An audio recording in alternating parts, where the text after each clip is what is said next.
Hello, everybody. Welcome Hi. to A Queen's Roundtable Show. Just again, trying to make sure we are live, and I know we are live now. Oh my God, I'm Jacqueline Kabah Harrison. I'm your host for A Queen's Roundtable Show. I am super excited. Doing something a little different today for the show. I'm actually interviewing a domestic violence survivor, Miss Brooke Smith. And so again, please, show us some love, give us some likes, leave some comments for us, as well as share the broadcast out. I always forget to say that. So I want to say it now while I'm thinking about it. So please share the broadcast out. And again, join us. Leave us questions and comments. We love to hear your feedback. I may not always be able to see them right now, but we can definitely go back in and respond to them. So again, I'm Jacqueline Kabah Harrison. I am your host for A Queen's Roundtable Show, which happens I keep wanting to say second and fourth Sunday. I recently changed that. So it's every Sunday of the month at 3 p.m., although we're getting started later today, but at 3 p.m. Eastern Standard Time. So again, we're switching it up a little bit. So I have Miss Brooke Smith here. I'm going to go ahead and turn it over to her, and I'm going to go ahead and do some sharing out. Hopefully you will do the same. So Brooke, go ahead and introduce yourself, and I understand you have a poem that you'd like to start us off with as well. Yes. My name is Brooke Smith. I am a domestic violence survivor. I left my domestic violence situation in July of 2020, and I am a victor. And I would like to read my poem to you. It's called Broken Bones and Promises. Living in a world full of broken promises. How did it all come down to this? Giving all you can to save another man, trying to show him a better way while he hurts you day after day. Feeling like you should have been enough. Feeling he loves me when he got rough. Using my insecurities against me for your insecurities needing sympathy. Going over it in my head over and over again. Why did I accept your broken promises that seemed like they were coming to no end? You told me who you were, and I did not believe you. Now I wonder why I took the time to know you. I made it out with strength. I will never go back again. Keep your broken promises. Don't bring them back again.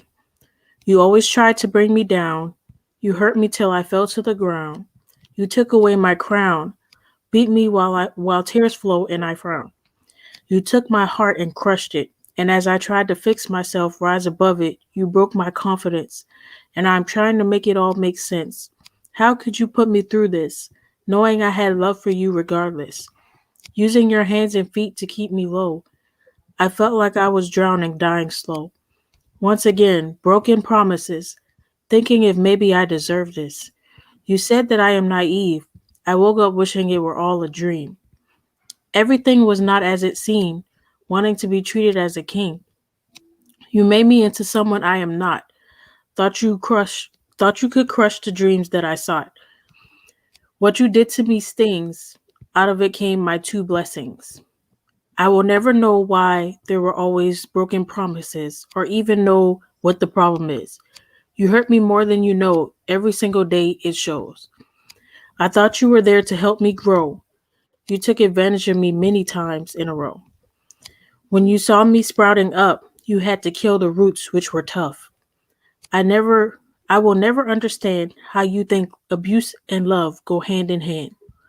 You tried to ruin me inside and out. That is why I decided to go a different route. The way you lied to my face, telling me to just give you space, giving attention to another girl while happily ruining my world. Help me understand why I deserve this. Maybe because I did not believe you hiss. You chose for your life to be a snake, using your knowledge to manipulate. Is it my success that you hate? Why were you even looking at my plate? Your plate seemed full, but the plate was wasted taking pulls. I pray that someone saves your life. They will not make the same sacrifice. I am reaching my place of peace. You did not mess life up for me. Keep your broken promises, and I am no longer holding on to this.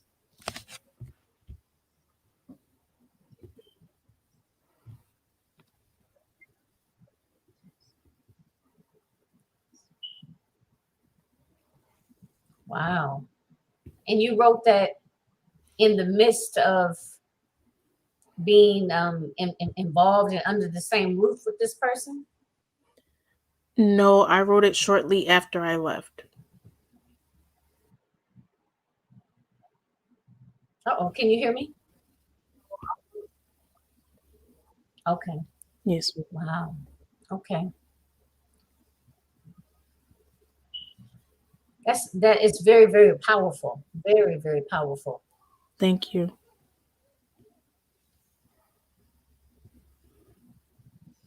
Let me say this, everybody. It's a little bit of a lag. So, and I'm trying not to talk over Brooke. So, and I don't know, is it a lag on your end too, Brooke? Like when you hear me speaking? Yes, ma'am.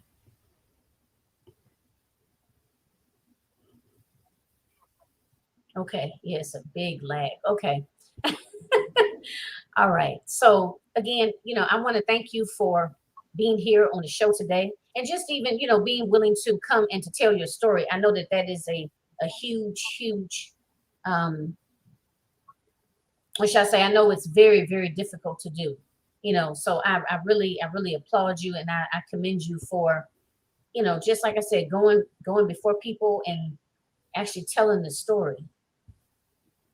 And I also want to say to Fuchina Kirkendall, thank you so much for recommending this queen to me or connecting myself and this queen so we can, do this and make this happen, because again, without you, this wouldn't have been possible because she was the one that actually connected us. So I'm giving you a shout out. Thank you so much.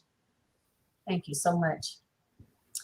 So if you don't mind, Brooke, tell us a little bit about your story. I don't know, wherever you want to start, but tell us a little bit about your story. Um, I started off as a single mother of one.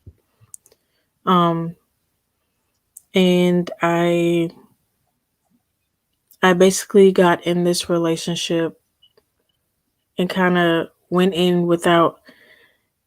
This was after I had just gotten out of a relationship. I went into this relationship with the same baggage. So it was like I kind of I kind of went in already having issues going on with me. And so I was already vulnerable. And so I went in and I was just like, he gave me, he was so charming. He gave me all of these sob stories about how his family doesn't like him and how he basically was the black sheep of the family. And they wouldn't let him around them. And he has a daughter that he can't see. And he was telling me all of that and making it seem like he was such a victim and nobody liked him for no reason. And me, as the caring person I am, basically tried to, oh, I can help him. I can help him. I can do this. I can bring him out of that dark place. I can do it. And that's how it started. Then it progressed to him being emotionally abusive, calling me out of my name, and calling me fat and all kind of stuff. Like he was just attacking me from the inside. And then it progressed to physical. I'm sorry, it was financial and then physical. And he continued to, like, it wasn't like when he moved on to the next type of abuse, he still was doing the previous types of abuse as well.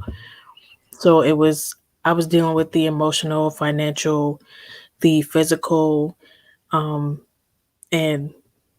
the sexual as well. It progressed to sexual. Um, it it got so bad to the point where I kind of his manipulation basically brainwashed me, and what he was doing to me didn't seem like it was wrong.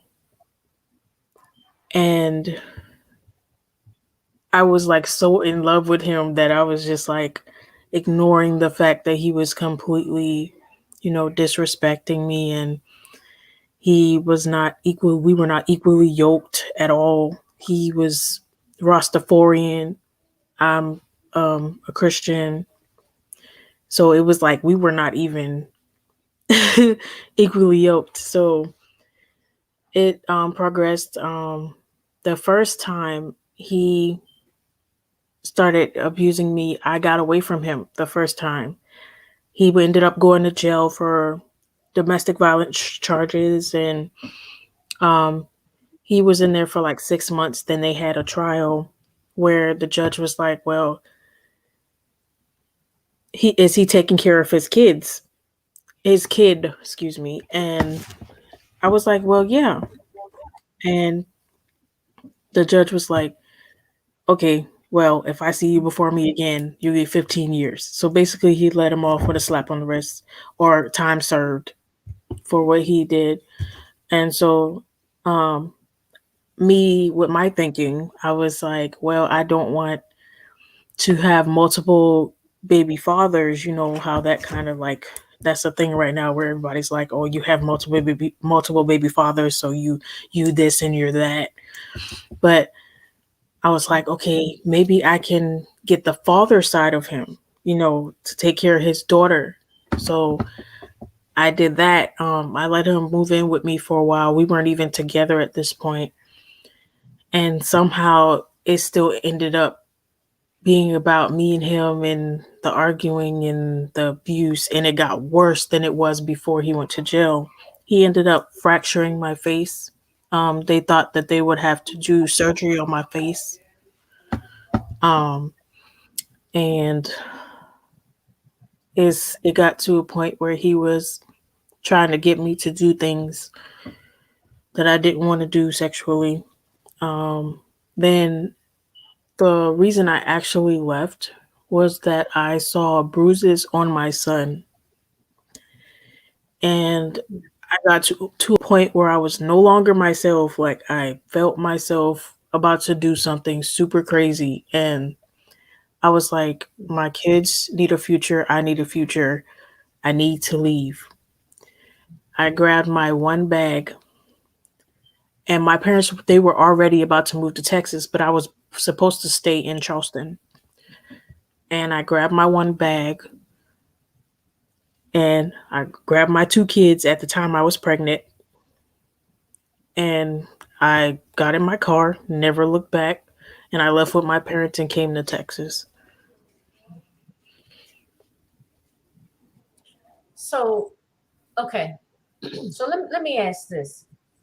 And I didn't want to interrupt, but it's just a couple of things. You originally mentioned that you got into a relationship with this person, this man, and you stated that you kind of went from, I guess, one relationship to another. Didn't you mention something about that earlier? Yes, I had a bad habit of doing that because I felt like I needed a guy in my life. I don't know what it was, and it might have been like past, trauma and stuff, and but I just felt like I just had to have a guy in my life. So this other gentleman that you were in a relationship with, was that was that an abusive relationship as well? Um, he was verbally abusive. He was calling me out my name. He never put his hands on me like ever, but it was just verbally abusive. And pretty much every relationship before that was verbally abusive. So I don't know. It was kind of normal for me.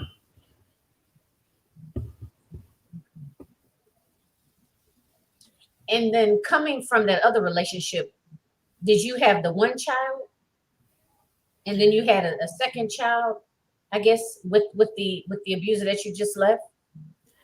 Well, the first child came like three relationships before him. Oh, So like, okay. yeah, I've never had a relationship longer than I would say a year. A year is the longest relationship I ever had. Okay. Well, Okay. 2 years dealing with him, but 1 year before that. Okay. All right. And so in terms of the children, so now you have three children, right? Yes. Because I know you had mentioned when there was a period where he was, incarcerated, and he was actually ended up incarcerated because I would assume because you like called the cops out. It was a domestic dispute, and that's how he ended up incarcerated for that 6 months. Yes. He Okay. had previous And criminal then, domestic violence charges as well. And I oh, didn't know oh, about it okay, until I filed my charges. got you. Okay. And then when you say you went before the judge, and the judge asked, um, was he taking care of his child? So I guess you at that point you had two children, and one of them No. was from him. Yes, Oh, yes, yes, yes. okay, okay, I got you. So you kind of felt like, I want to try to give him a chance to maybe, I guess, get back up on his feet and to try and, I guess, kind of reestablish a bond with his daughter. But like he never had a bond at that point. I was pregnant when he went to jail, and I had the baby while he was still in jail, so he hadn't seen the baby yet. But I kind of wanted to make that relationship with her and him. I wanted to try it out to because I don't want to like deprive him of his daughter. So I tried to make that relationship. Okay, I got you. And then so you were nice enough to be able to, let him back in, and to try to, kind of help him out, let him, get him have a relationship with his daughter. And you said it seemed like he almost kind of picked up where he left off and just got worse. Well, for the first couple of, for the first month or two, he was fine because I ended up having surgery on my knee and he took care of me while I was healing. But it's like after like maybe a month after that, after I had my surgery. No, I'm sorry. 2 months after I had my surgery is when he fractured my face.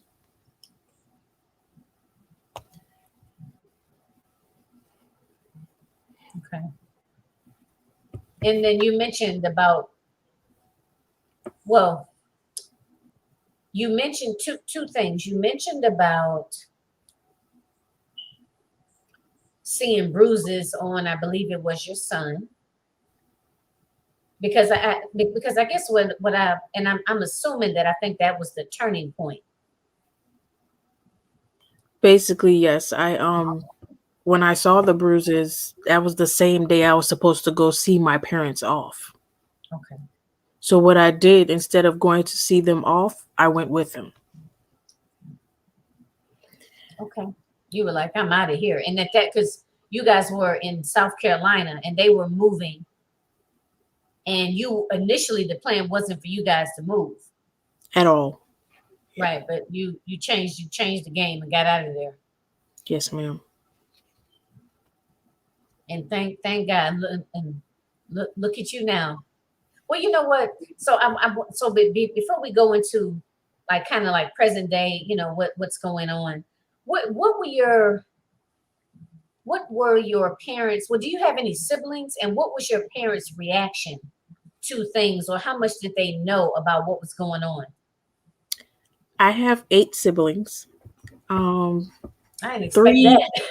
only 3 of us are my mom's. Okay. Um, and basically, the first person I told was my parents because I didn't tell anybody really until I got to um, my parents' house and we were about to go to Texas. That's when I let them know. I was like, I can't do this anymore. He's been abusing me, and I just went into it. And they were like telling me they were praying that I would come. Like they knew in the back of their mind what was going on already.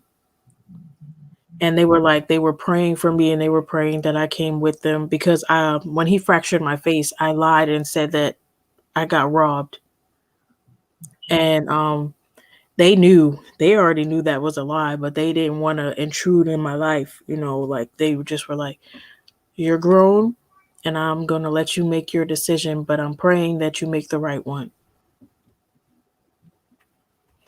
Wow. That must have been hard for them because I'm just thinking like as a parent, you're a parent, but could you imagine having that thought in the back of your mind that your child is not being treated right? You know what I mean? And not and having the and being able, like, I guess, to kind of stay out of it or not say anything. Yes, ma'am. It is. I guarantee you that was hard. My mom cried for me as well. Yeah. Now, what about your siblings? Were they all living in South Carolina at that time? All of them were living in South Carolina. Yes. Um, it was two of them.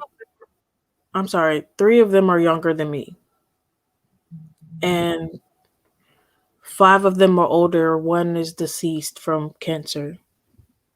Um,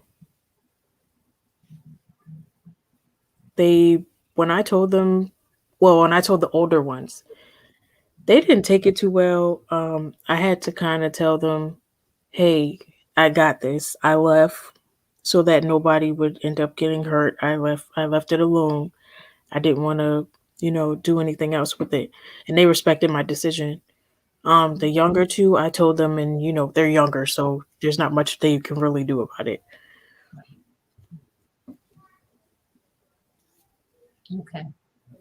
I guess I'm just wondering, how did you hide this from everybody? But you really didn't.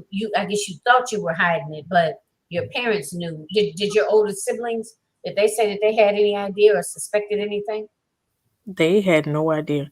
My best friend, my best friend of 23 years, she said she knew something was going on. She just didn't know what. Like she didn't know Hmm. that I was being abused, but she knew there was something going on. Okay. Hmm. I was starting to get distant from everybody, and that's when they were like, "Hold on, there's something going on here." Right. Wow. So, what do you what? Because I want to end on the note of talking to us about some of the positive things that you or some of the things you have going on in your life right now. How have things been since relocating and with your children.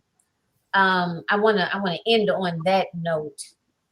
Um, so I guess I'll just ask a couple other questions. So in terms of I believe it was your son. So now you have what, a son and two daughters, or Two sons and a daughter.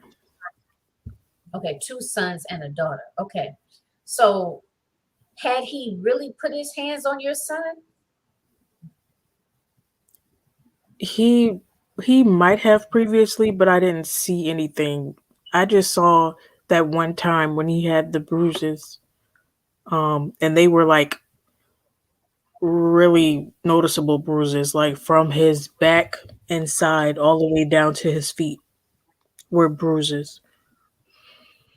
Um, when I got here, I had to So call had he in CP. fact put his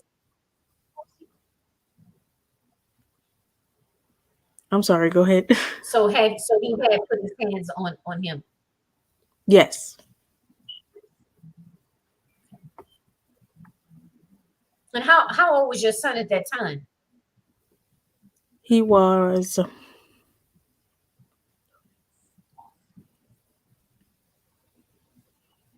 I believe he was two.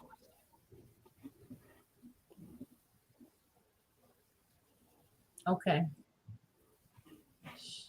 So was that the pivotal point that made you decide to get out? Yes, and my mindset was like, it's not okay to abuse me I'm not saying that, but at the time it was like you could put your hands on me, but for you to mess with my kids, that's a whole nother ball game. And literally I had a gun in my hand.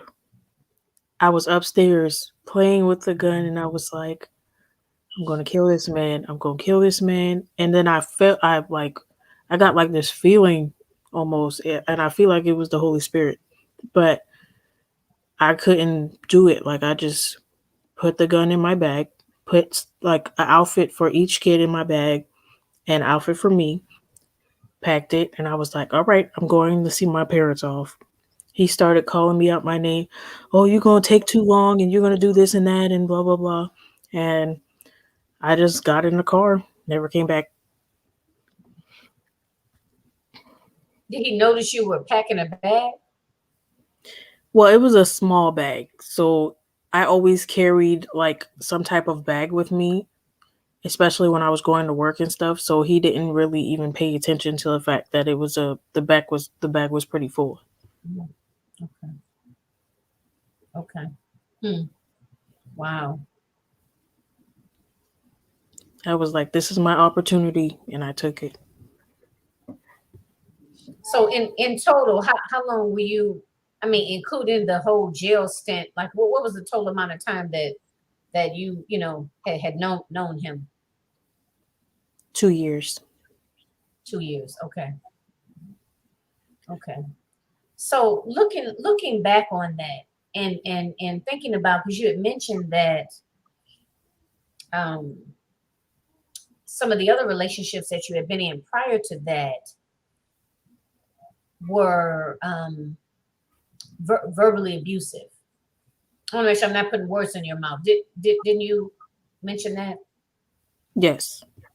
Okay, so what do you think when you think about that and look back on that? You know, as you know assess and personal growth and so forth.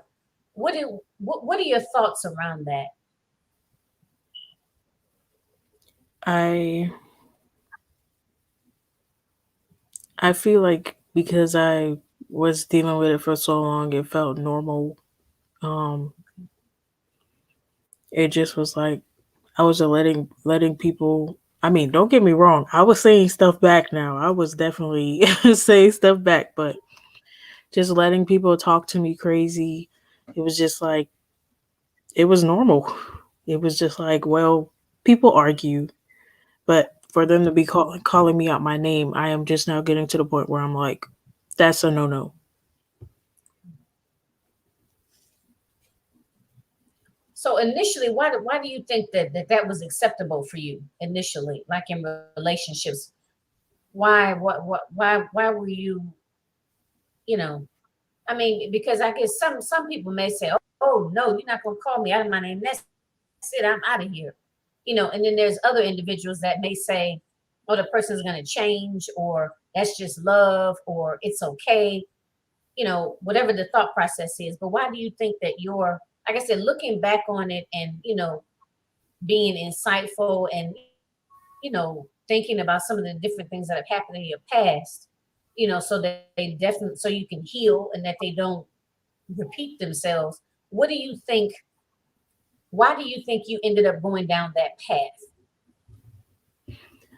Honestly, as from a kid on up, like all through grade school, I have been teased because of the color of my skin, because I'm dark skinned.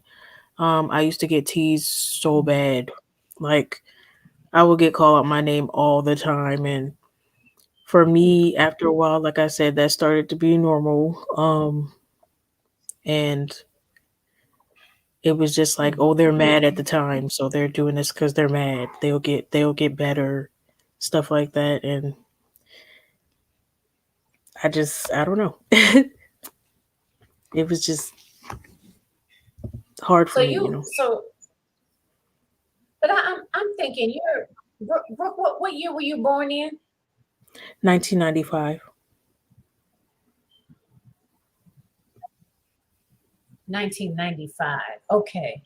I guess I'm a little shocked because I'm thinking about the name calling. And I know, like, coming up, like in my era, as I was born in 71, and probably people like born in the 60s, I would have thought that that was more of a thing at that time. You know what I mean? Kind of, being teased because you're darker skinned. But I guess I kind of thought that like when the 80s and the 90s, children were coming up. I didn't really think that that was as I'm really shocked. I'm shocked. Because I kind of thought that that was a thing of the past. So to hear you say that's like amazing to me. I'm just like, what? So that's what I'm sitting here and I'm just like, really? I'm having a hard time digesting that right now. Yeah. Yeah. It's I used to get called burnt and all kind of stuff like, oh, put them toes away, they burnt. Oh, brownie of the year, things like that. Like I used to get, I don't know. They used to make up all kind of stuff about my skin color. Like, And this was coming up in South Carolina. yes. Okay. Even to this day, South Carolina has a lot of racist issues going on there. Okay. Okay. It's always light skin against dark skin or like white against light skin or it's weird. I didn't realize that. I don't know where I've been. I mean, I'm sitting there, I'm like, I don't know where I've been. I mean, because I just really thought that had gotten a lot better. I remember, and you may not even know this movie, but Spike Lee's movie School Days. Are you Oh familiar with yes. that movie? Yes. Okay, so and he played with that a lot in there. The light skin, long hair, and what they call it, the wannabes and the jigaboos or something. But again, like I said, I thought I just didn't think that like in the 90s, because if you were born and you said 95, so this is like in what, 2000? Yeah. That's just amazing to me. Okay, so I'm sorry. I've come back now. I'm getting myself together. So you were saying that you just kind of you got used to it, I guess. Hearing that like from your classmates and stuff like that in terms of being called names, I guess. And then when it came to relationships, I guess it was were you also, I guess you were also initially kind of used to being called names like when you first got into a relationship with someone, I guess. Yes. I also at that point didn't love myself enough to care that they were calling me names. Okay. All right. So okay, so now we're back, we're into self-esteem.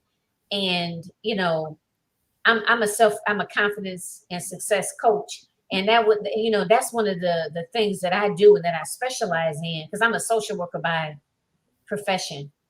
And I've come across many different types of women, different cultural backgrounds, born in different, parts of the world, different socioeconomic status, so on and so forth. And I've noticed that whole issue with the self-esteem, and it's something that I experienced as well, coming up. And it's just interesting to hear because, you know, like you said, looking back on it, you recognize, you know, you recognize now, but you have a daughter too, and how old is your daughter? She's two. She's two. Okay, so you got a 2-year-old daughter. And so I would assume that this means that you're gonna really go hard with her in terms of knowing her worth. I mean, for all of your children, but I'm just saying, I think girls in particular, well, actually, no, you know what I think? I think in terms of black boys and black girls, I think there are different concerns.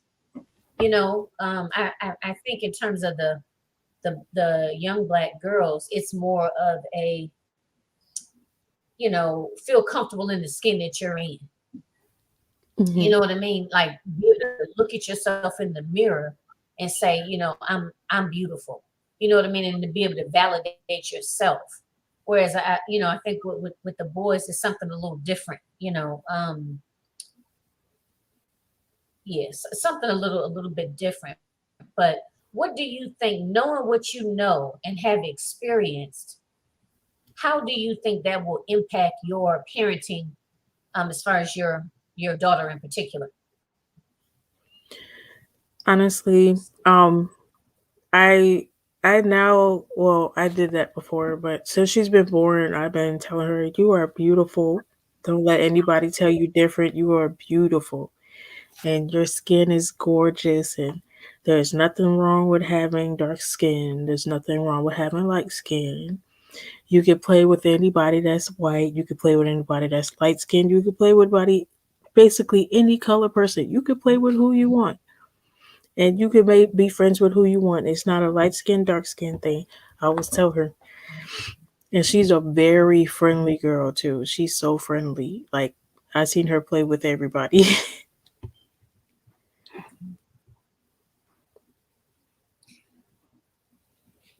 So have you and your mom had talks and discussions around this? Like what?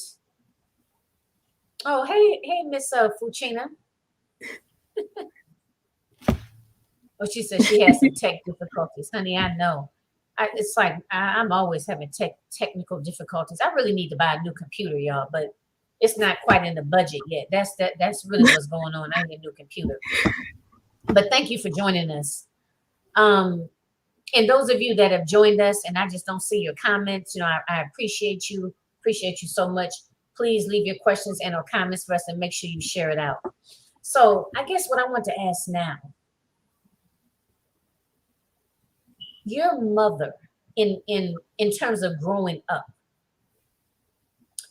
what would you say her role was in maybe helping to counteract some of these feelings of not being good enough or not being pretty enough? What would you say? Honestly, my mom didn't really know that I felt that way because I was very good at hiding it. Okay. I was very good at hiding it. She didn't know that I had people teasing me about my skin color until like recently when I told her. Um, yeah, I was super good at hiding it. Okay. Wow. Brooke, I don't know what to say about that. Yeah. I've heard that many times, but it's just like, where do I don't even, as a young person, like, I don't even know. I'm not sure, like where you would get that from. You know what I mean? Like, what, like, had you seen that behavior model that, you keep everything inside and I guess basically pretend that you're okay, even though you're not. Did someone else emulate that type of behavior? Like, how does one come to adapt that type of behavior? Well, when I was molested when I was 5, I kind of from keeping that in, I kind of after that I just kind of started doing it on my own. Like it just came natural for me to just not say anything. Wait a And it minute. just I'm sorry. Hang on. Back up a minute. I think I missed something. Say it again. I said since I was molested when I was 5 years old, ever since then I just have just been keeping everything inside. Like it just became natural to do that. Okay. Okay. Okay. Um. Okay. D- and I guess I know that that's kind of a whole different subject, but did you let your parents know?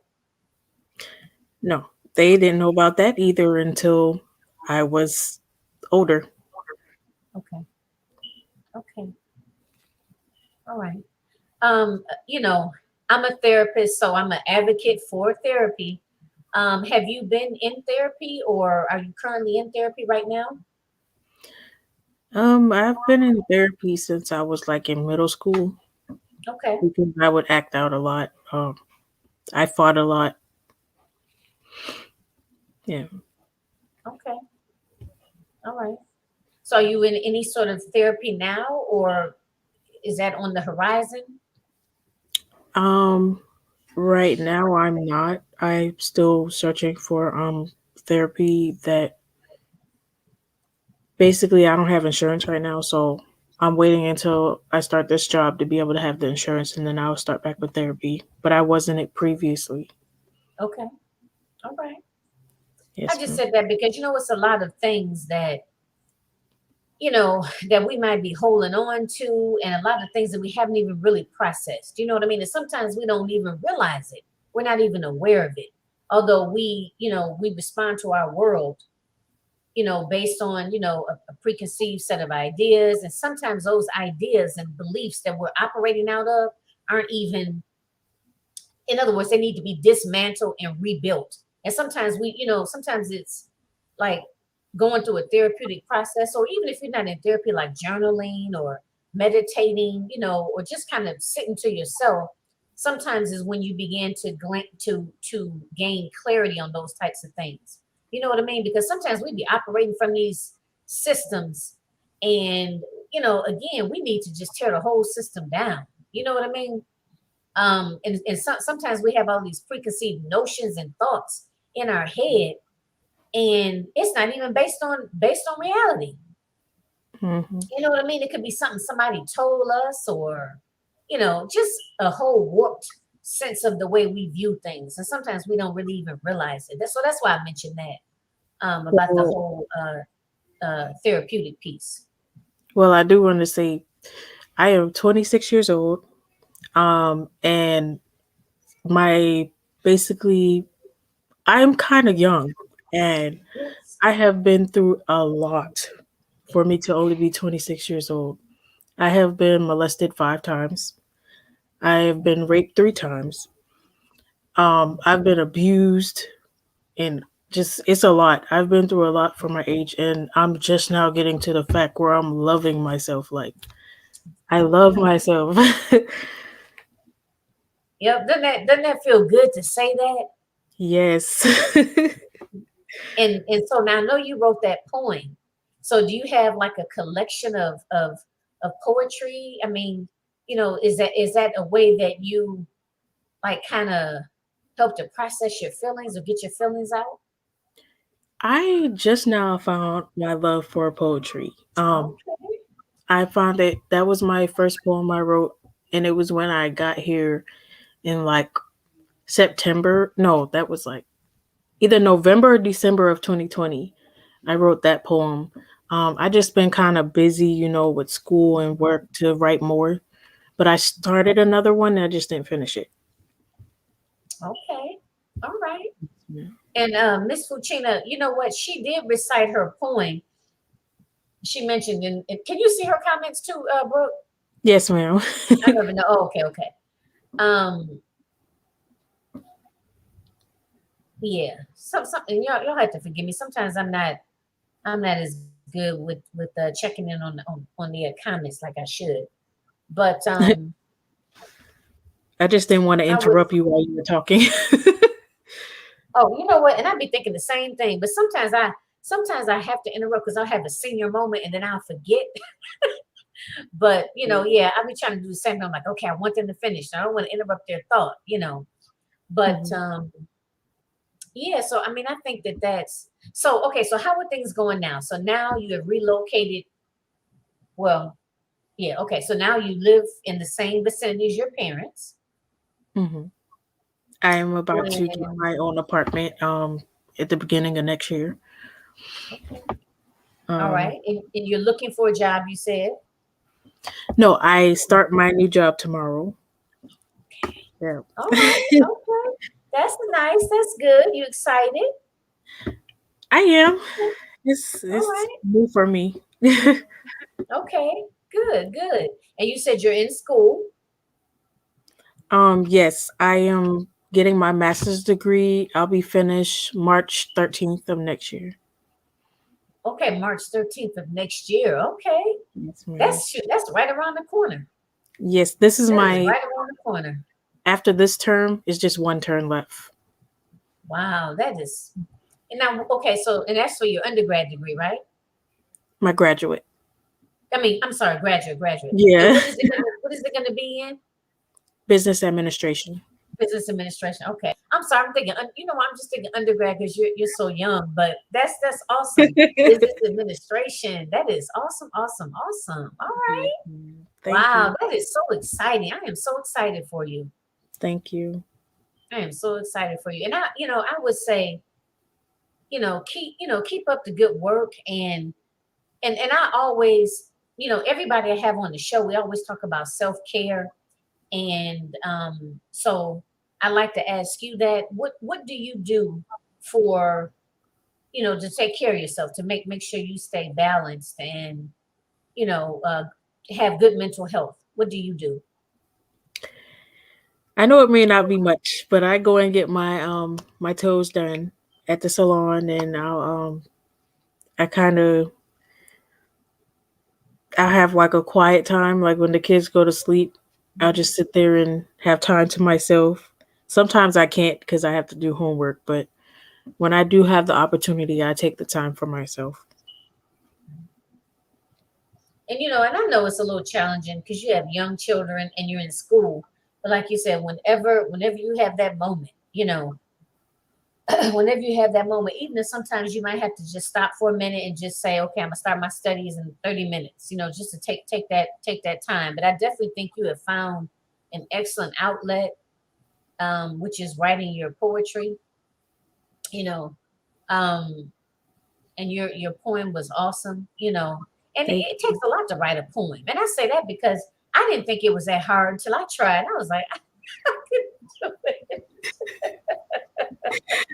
Like, all Honestly, right, it was kind of because I'm not good at writing songs, but like I'm good at writing poetry, which is basically the same thing. So I didn't that's even it. know like Yeah. And that's probably what's going to happen too, is you start to, like you said, you love yourself, you getting your master's degree, you have a lot, you've, like you said, you've been through a lot in this 26 years, and all of those things that you've gone through is, going to make you stronger and prepare you for your next, your ongoing journeys, for yourself and for raising your children. And this is a new chapter. I don't know if it's chapter 2, 3, 4, but it's a new chapter for you. You know what I mean? And I'm really excited for you. And you have so much to be proud of. I mean, I really admire you. thank Um, you. yeah, I really admire you, Brooke. I really do. Thank you. Yeah, I really admire you. But yeah, definitely make sure you continue on with your self-care because you're doing a lot. School, being a mother and working, that's a lot. And I just want to make sure that you take care of yourself. Um, and yeah, stay in good mental health for yourself as well as for your children.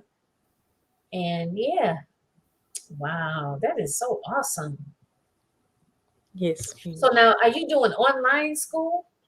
Yes. Online? Okay, yeah. When you said you moved, I kind of thought that might have been it. Okay, Mm, okay, good, good, good. All right, you are proud of yourself, right? I am. I am. Okay, okay, I good. honestly didn't think I would make it this far. He was speaking thoughts into me. Actually, when I told him that I was getting my master's degree, um, shortly after that is when he raped me. He That's how I got pregnant with my youngest son. Um, but when I did tell him, he didn't seem like he liked it, and he was kind of upset about it. And he told me that basically I wouldn't be able to finish, and nobody's gonna want me with this many kids and all of that. And I was just like starting to believe it. And so it took me a while to get out that space. And now I'm just like in, awe that I'm this far right now. You doing it though. You are making it happen. Thank you. You are making it happen. So definitely, we all have pitfalls and ups and downs, but you know, if you like I always and I do this as well. I think like I said, we all have ups and downs, and there may be moments that we may doubt ourselves. but that's the time to really, you know, pray, get, strong in your faith or your religion or your spirituality, as well as look at how far you've come. Just think about where you were, what, maybe a year ago, right? Yeah, because you Yeah. said, yeah, a year ago. I mean, look how much has changed in your life in a year. Yep. And I see so much more. If you were able to do this much and you're 26 years old, just imagine. I mean, you just imagine what you're going to do. Yes, ma'am. Yeah, yeah. Wow. Okay. So now, okay, let me ask this. I don't know. I know you. Okay, you're in school. You because I was gonna ask, like, are you doing any upcoming events, or, I mean, any, let's say if someone wanted to connect with you. I don't know if you want to, share how to connect with you, if you're doing any upcoming events or anything. I'll kind of leave that open for you, but I kind of wanted to end on that note. I actually have a couple of platforms that I'm supposed to be on. Okay. Dr. Yolanda, I'm supposed to be on her platform. And I'm not sure yet if I'm gonna be on Miss Vera Thomas's show or not, but we're still kind of figuring out the details with that. Okay. Okay. All right. Yes, ma'am. Yeah. Well, thank you so much. I guess we can go ahead and conclude. Thank you everybody for joining us, those that have caught us live. Miss Fuchina, for connecting me with this awesome young lady. Thank you so much, and thank you for tuning in. And everyone, please share it out, share this broadcast out, leave some questions and or comments for us. Like I said, we will go back in. Um, and I just want to say thank you so much, Brooke, for coming on the show. It's just such a pleasure to meet you, and your strength is amazing and very inspiring. That's what I'm looking for. Very inspiring. So we're gonna go ahead and conclude, everyone. Conclude this episode of Eight Queens Roundtable Show. Again, it happens every Sunday of the month at 3 p.m. And if you're interested in being a guest on the show, I always include the link in the write-up. That way you can go ahead and click on it, learn a little bit more about the show, and apply to be on the show. So let's make it happen. So I'm just trying to think if I want to give any other quick announcements. Definitely, I have and the doors are going to be closing soon for the book anthology, Born to Lead, Awakening the Leader Within. So if that is in line with your mission, then you are a woman who is a leader, or in the has or you are a woman whom is a leader in your community, your business, whichever, and you want to join this book project. The doors will be closing soon, so go ahead, fill out that form, and let's make this happen. Okay, 2022 book launch June. Let's make this happen. So that's my major announcement for right now. But again, join us every Sunday at 3 p.m. Eastern Standard Time. I stream live from Facebook as well as YouTube. All right. All right. So thanks again. And thank you, Brooke. Thank And you. I will hopefully talk to you again soon.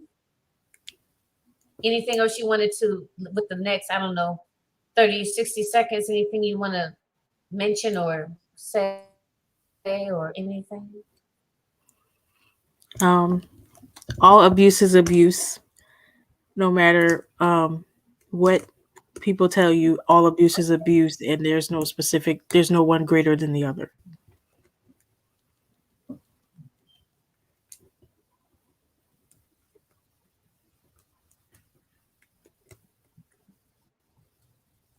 Thank you for saying that.